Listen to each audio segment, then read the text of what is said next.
Hey guys, welcome back. Today, me and A-Train are going to break down UFC Fight Night, Carlos Ulberg versus Dominic Reyes. Pretty good fight, actually, but this is a long card with some really irrelevant fights, to be honest. So let's just rip through them. 15 fights to go. Here we go. First fight of the night, 170-pound division. We got Jonathan Micallef, 18-1, taking on Oban Elliott, 12-3.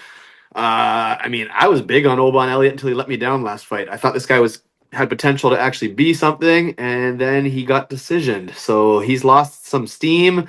Micallef's coming off the win over Giuseppe, so that's actually a pretty good win. So I don't really have a strong feeling on this fight. I mean, I think at his best, Oban Elliott could win this fight, but I don't know. If anything, I'm tempted to take Micallef now. I mean, he just beat a pretty good, decent striker. I mean, what's Oban Elliott really going to do? He kind of sprawl and brawls. He kind of just uses his hands and he wrestles a little bit. I don't know. I don't have a strong take on this fight.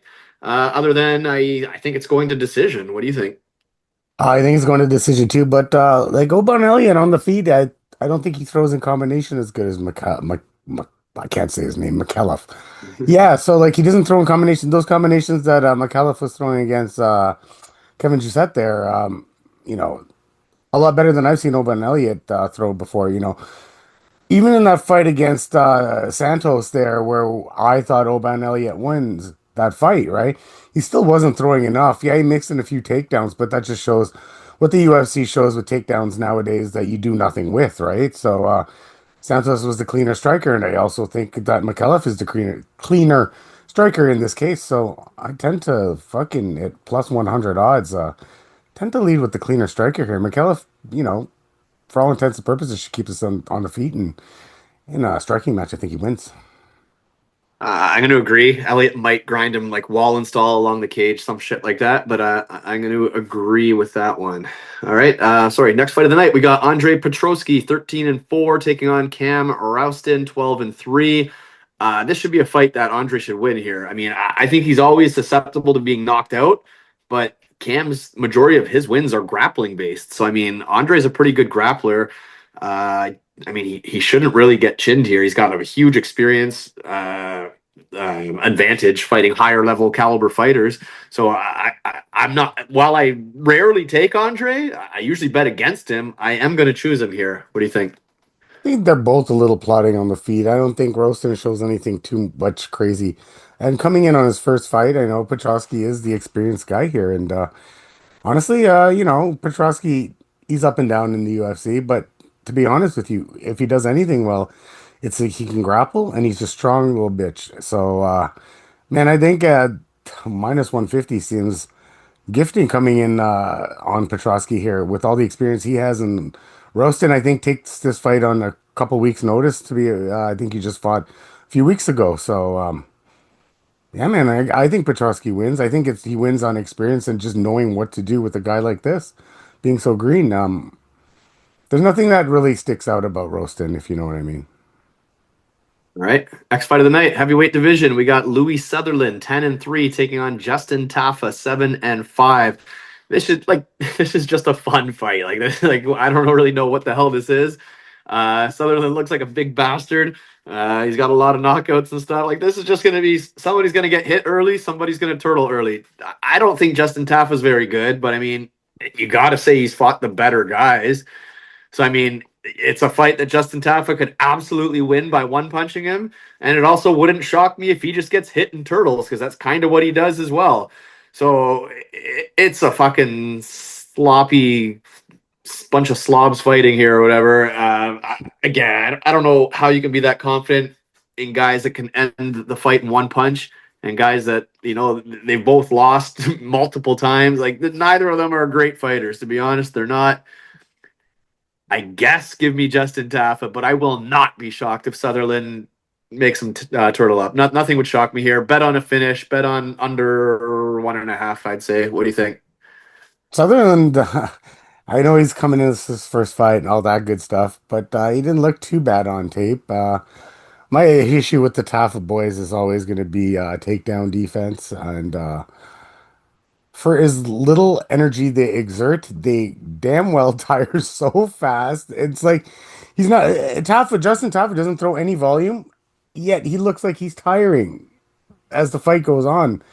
And it's weird, right? But he doesn't throw in combination either. He has a lot of power, but it's more of like a one punch sort of thing. Honest to God, I think this Varland guy has a little bit of variety on him, and he has gone to decision in the regional scene. He's shown that he can win those slobber knockers, and yeah, man, if Tafa has anything, he's got a chin. But if this fight's drawn out, I think he loses. I will never bet on a Tafa boy ever again in my life, and I might be biased, but I'm gonna take this Louis guy. I've seen enough that he can beat a Tafa. All right.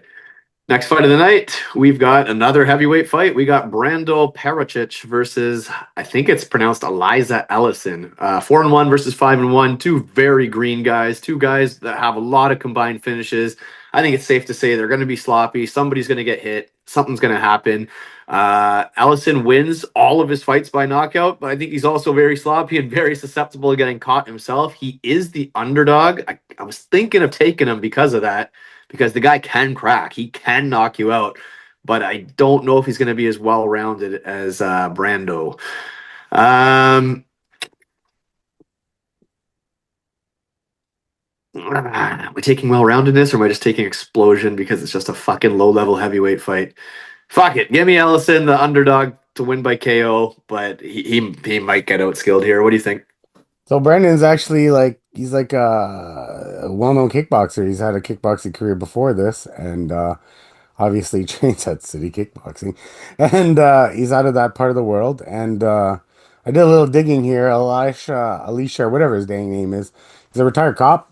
Uh, just got into MMA a little while ago, and he's just pure power. I don't see technique. I mean, Brandon's the better striker here by far. He's a more technical striker. But you know what they say about guys that have a stand-up game. But I think he's been in the game longer. And honestly, the kickboxing experience is what's giving me to land on the Brandon side on this one.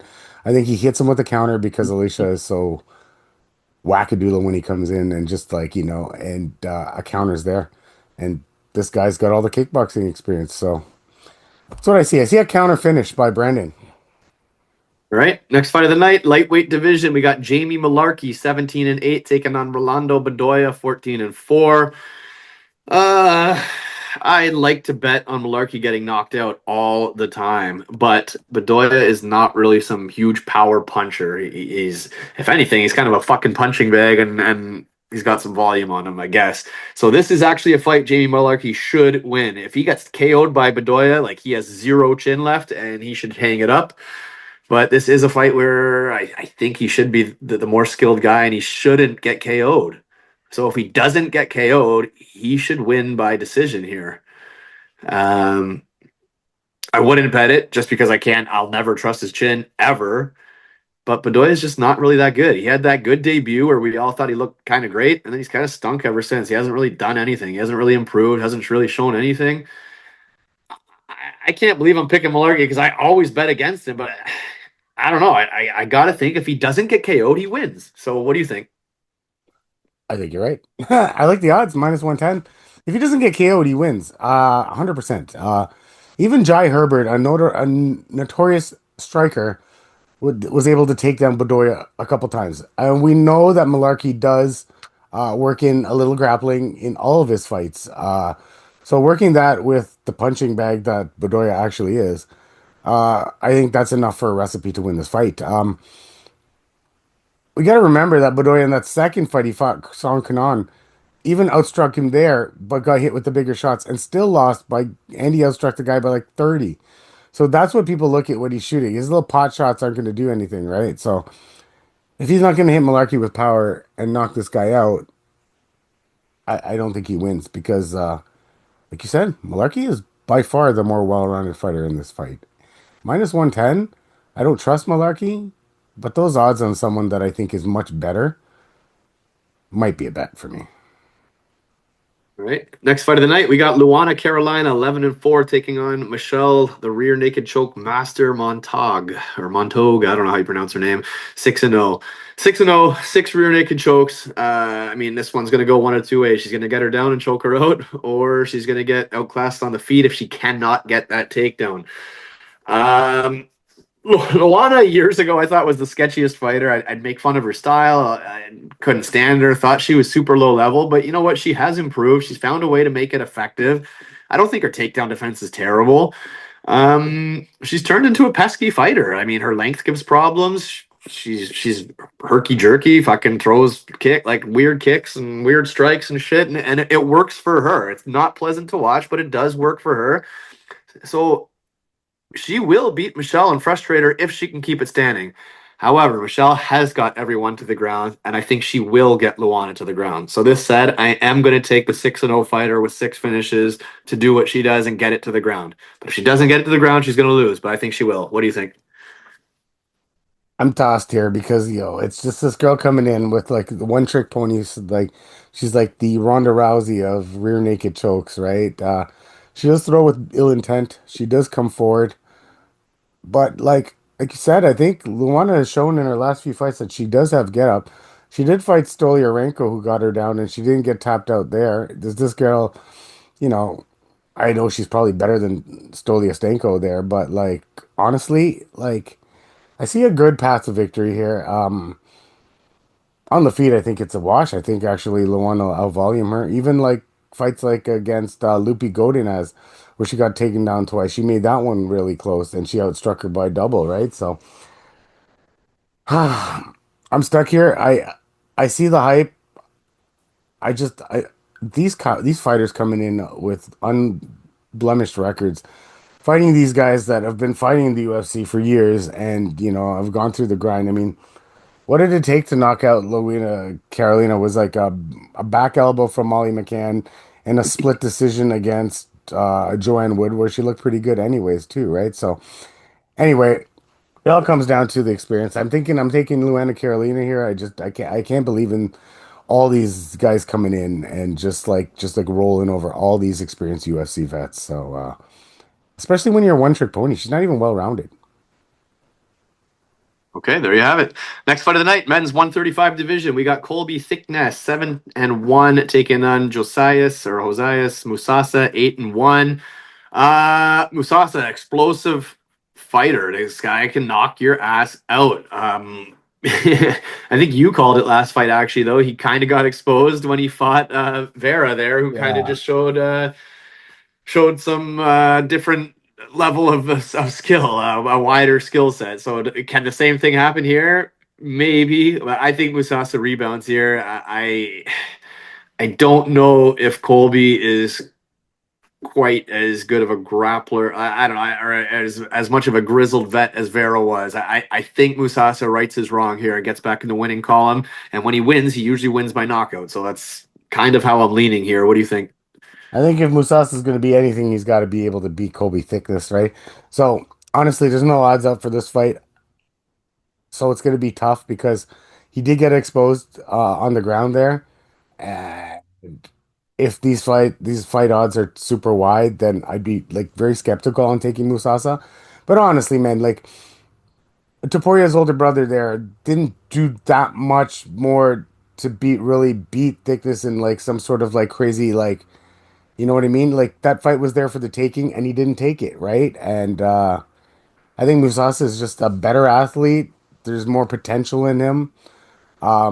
If you got to have a loss to learn. So like Vera was a grizzled vet, right? And I said it like what happens when somebody with a good ground game goes after like doesn't get knocked out right away, right? Like how are you going to react? So if he's got a good team behind him, they got to learn from that. So I'm on the Musasa side too because I think the potential is better than the Thickness potential, and I think the striking and all that good stuff is there. And yeah, Musasa, I think you know gets that win he needs. That knockout. I think he gets a knockout.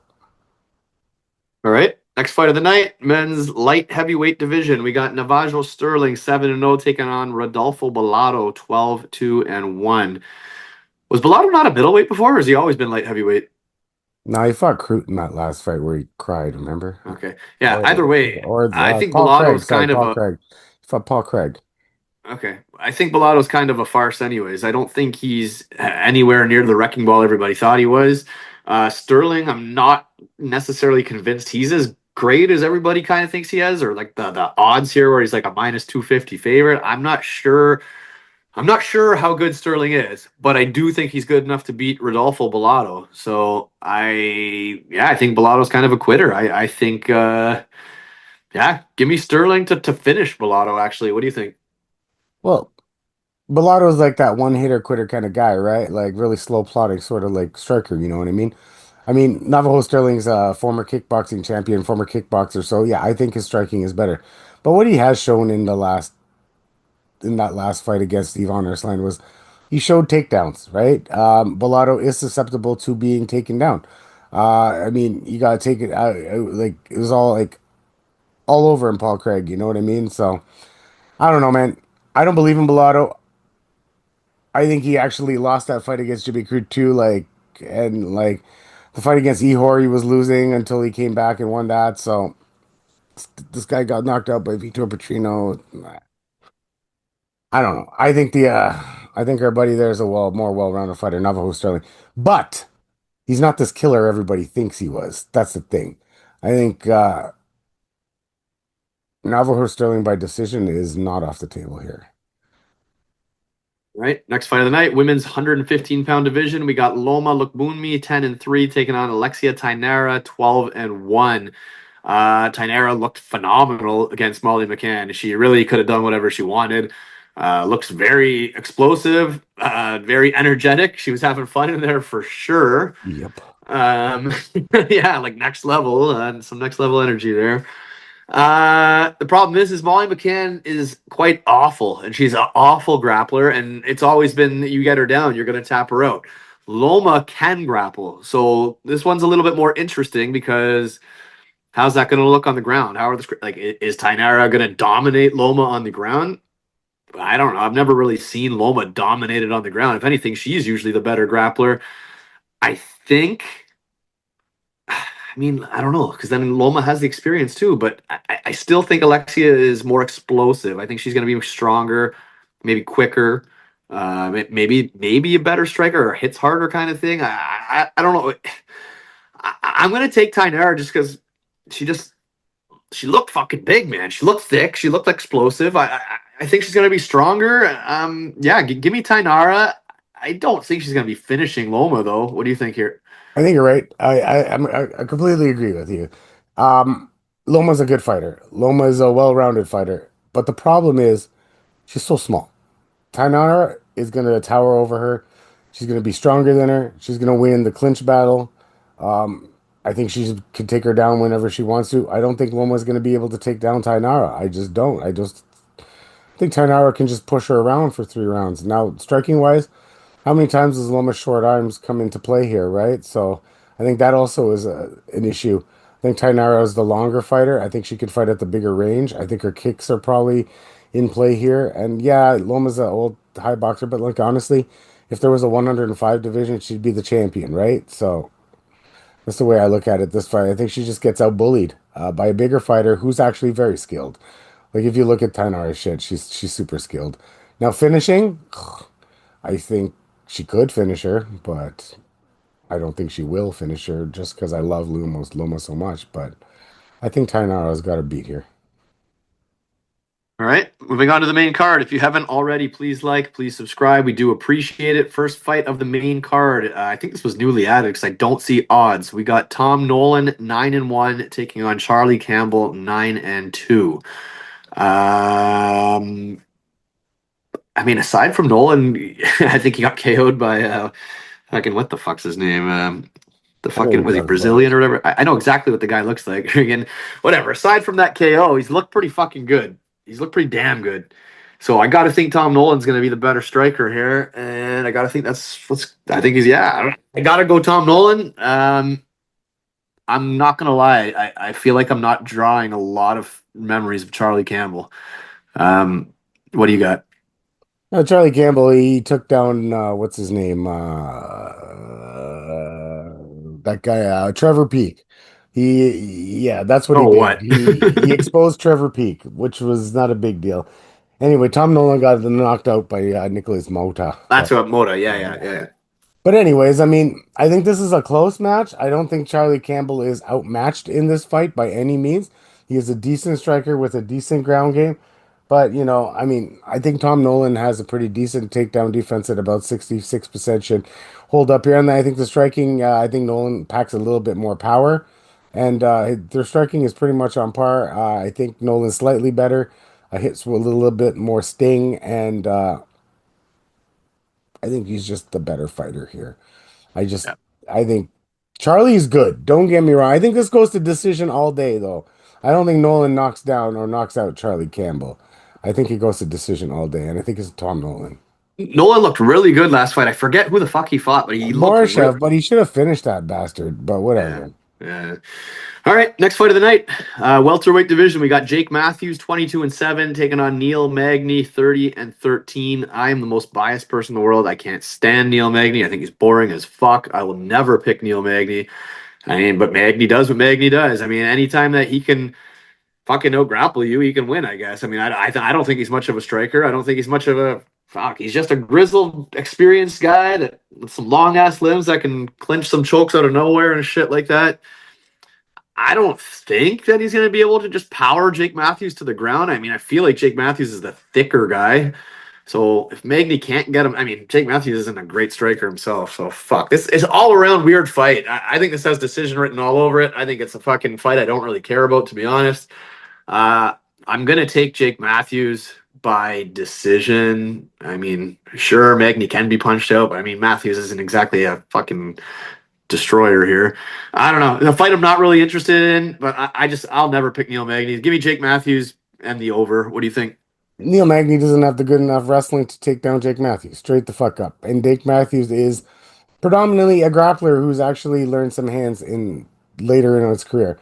Jake Matthews has the better hands. I think Jake Matthews is the better grappler. I think Jake Matthews is the better wrestler, and he's the younger fighter. And yeah, Neil Magny, he wins. He won that fight for us a few weeks ago or months ago. Well, we called that on Dos Santos, but Dos Santos was an old man, like just like Neil Magny, right? It was old man versus old man. When you put him up against the younger fighters, I mean, and Jake Matthews is still young, mind you that. I mean, he's just been in the UFC forever. You know what I mean? So, I mean, he's not Mike Malott. He's not gonna gas. He won't gas like that. So Jake Matthews for sure, but I don't like minus 450. So Oh shit! I didn't realize take he it was to the 450. decision line, right? Because no, I think he wins that clip. I don't think Magny has it on him. I think Jake is just better all around. What is he going to do? Put him in the clinch? No. You try to take him down, it won't work. You ever seen Magny try to take someone down? He couldn't even take down Max Payne that much. So whatever. I'm taking Matthews.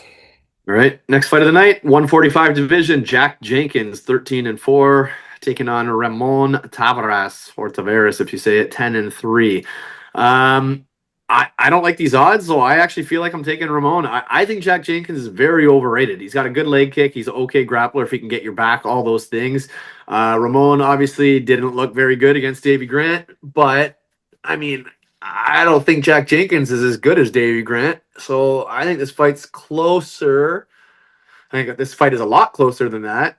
Was it Ramon who fought Davy Grant? Am I getting that right or wrong? Yeah, he did. He got Yeah, outstruck okay, a that is lot. the fight Yeah. I'm thinking of. Yeah. I don't think Jack Jenkins is anywhere near as good as Davy Grant personally. I'm not a big Jack Jenkins fan, like I said. So if he's not as good, then the fight is closer than his fight with Davy Grant. And these odds are wider. So I don't get it. I don't get why he'd be such a massive fucking underdog here. So the value pick for me is Ramon. I don't, unless I'm reading the wrong odds. Am I seeing Jack Jenkins as like a minus 300? Yeah, fuck that. I'm taking Ramon Taveras. I don't think Jack Jenkins is that good. I think it's a close fight. Maybe Jack Jenkins decisions him because that's how he wins his goddamn fights. But at a fight that's going to be close and go to the cards, I'm going to take the fucking plus money here. What do you think? I think you're right. I think Jack Jenkins isn't as good as what people think he is, but I think he's better than Ramon Taveras. That's just my thought. Taveras just looked like a punching bag. He had no answer for Davy Grant. I think Jack Jenkins is a little underrated with his striking because he looked decent in some of those fights, but he does work the takedown in. Taveras, for the most part, have been able to stay off the ground, but he does look like he slows as the fight goes on.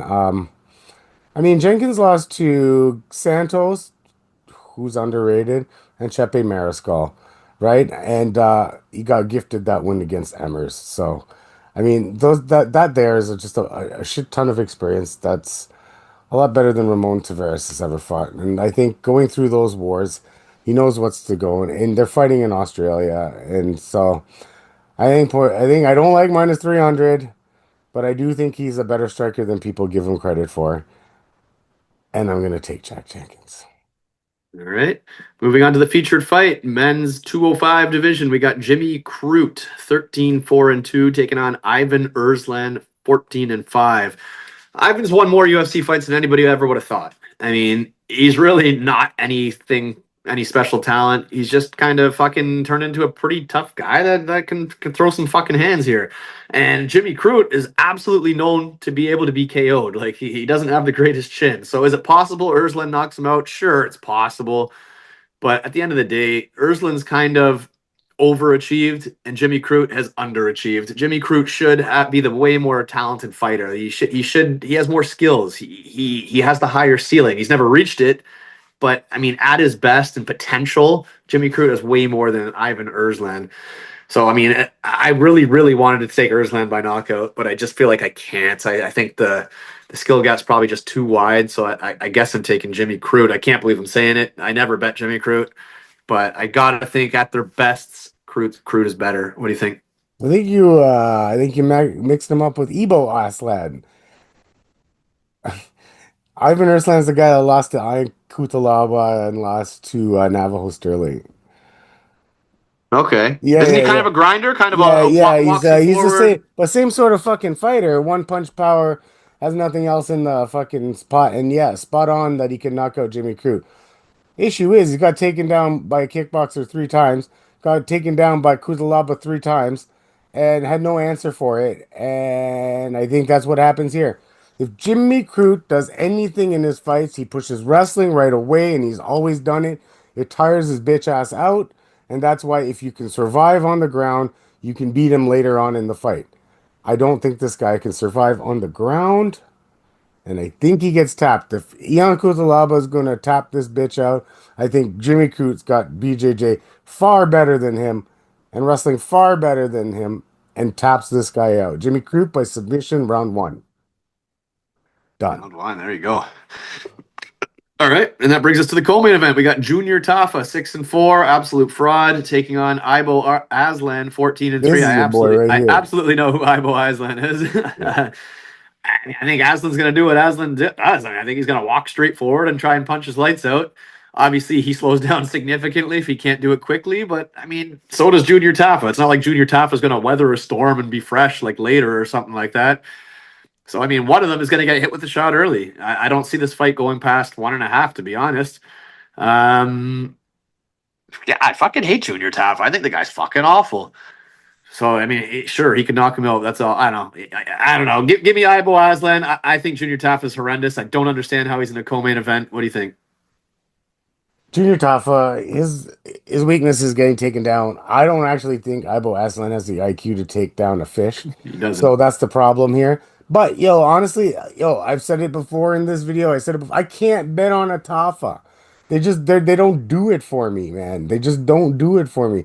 Especially Junior Tafa. Now this guy, what's his name? Mohammed Usman laid on him for 2 rounds and beat him. Like he's been beaten by Tukatokos. I called that one too, right? And everyone called me crazy for that last fight. But yo, I know the styles make fights, and the 2 fights that he won was against Parker Porter and Sean Sharif, right? So if you go back and watch that last Aslan fight, I think Aslan, what was it called? So it was the fight before where he was, you know, you got subbed by Kudalaba and he was going for it right away. And, he had some good exchanges, blah, blah, blah. In the last fight, he took it back a step and, like, sort of was like, hey, I'm just going to, like, stand at range and kickbox with that boring ass fight with Billy Alacana. So, Didn't like, work. he's got to figure out what's something in the middle because, like, honestly, like, Junior Tafa is nothing special. And I think, I think his striking is better than Tafa's. What does Tafa do? They just throw these big one-hit punches. Like Aslan got hit a few times by Billy Alakana and stood his ground. So I've seen him get hit. I think he can hold off. And if he's going to hold off, I think he can overwhelm Tafa. And if Aslan does one thing good when he smells blood, he smells blood. So Aslan. All right, main event of the evening. This is actually a good fight. Actually, a relevant fight. We got Carlos Ulberg, 12-1, taking on former title contender Dominic Reyes, 15-4. Reyes is on a heater. 3 straight wins, all by knockout. Fucking fantastic. I still don't trust his chin. I've picked against him, I think, in all of those fights because I don't trust his chin. I picked for him And in all three all, of those fights. yeah, yeah. And Ulberg, um, I mean, for all, like you could definitely say he already deserves the title shot, but he keeps stinking it up, doing it in boring fashion. He needs that knockout to really give him that title shot. So they've given him someone with a glass chin that he can do that too. So I mean, Alberg's gonna knock Reyes out, or Reyes is gonna knock him out. Like this is just a fun fight. If Reyes knocks out Carlos Alberg, I think he deserves a title shot. 4 knockouts in a row, beating Carlos Alberg, who's beaten everybody. I think Reyes would earn the shot. And if Alberg beats Reyes, and let's face it, when you beat Reyes, it's usually by knockout, then Ulberg would finally cement his title shot that has been long overdue because he finally got a knockout. So I think you're looking at the number one contender fight here for the next shot. Ulberg is definitely the more technical kickboxer, but Reyes is a fucking offensively very very good fighter. Very hard leg kicks, got a ton of power in those hands. So I mean, what do they say? Fucking box a fucking brawler, a brawl a boxer. Like this is what you got. You got skill versus power. This is a fantastic fight.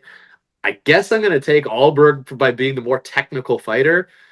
Um, he's probably gonna be on his bicycle and backpedaling and just trying to tap him on the chin and knock him out. And that's maybe that's what happens here. And for all the Reyes hate that I throw, all the hate that I throw to Reyes this way, if he knocks him out, he deserves the title shot, in my opinion. I'm on Carlos Ulberg. Nothing would shock me. 5 round fight, 2 big guys that are strikers, one with not the greatest chin. I'm going to be looking to bet the under personally. I know I always play the unders. You always play the overs. I think we're looking at a Not knockout in this here. fight. Yeah, I think we're looking at a knockout here. Give me Ulberg. Nothing surprises me. What do you think? The over's in play if fucking though if Ulberg fights like he fought in that blank Jan Blankovic fight. Like I rewatched that Jan Blankovic fight. Like if they somehow the judges came back and gave Jan that fight, like who could really be mad in that sense? Like you can't be mad. You could not be mad if Jan was gifted that decision. I mean, I think Ulberg did a little bit more with the volume and he was a little crisper on the punches. But to me, as he's moving up the ladder, he's fighting a little bit more tenuously and tenuously and tenuously. And that's bad against a guy like Dominic Reyes, who likes to enter the pocket, who likes to come into the pocket, who likes to push the action. Reyes has never been one to stand at range.